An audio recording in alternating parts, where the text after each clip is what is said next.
اکثر لوگ یہ سوال کرتے ہیں اگر واقعی خدا ہے تو پھر دکھ اور مصیبتیں کیوں آتی ہیں؟ آخر یہ درد، یہ غم، یہ مشکلات کیوں ہیں؟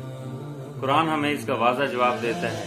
اللہ تعالیٰ فرماتا ہے ہم ضرور تمہیں آزمائیں گے خوف، بھوک، مال و جان اور پھلوں کی کمی سے، اور صبر کرنے والوں کو خوشخبری دے دو۔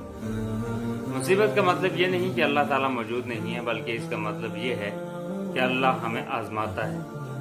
جیسے استاد امتحان لیتا ہے تاکہ طالب علم کا معیار جانچ سکے، ویسے ہی رب اپنے بندوں کو آزماتا ہے تاکہ پتہ چلے کون صبر کرتا ہے اور کون ناشکری۔ کبھی مصیبت گناہوں کا کفارہ بن جاتی ہے اور کبھی ایمان کو مزید مضبوط کر دیتی ہے۔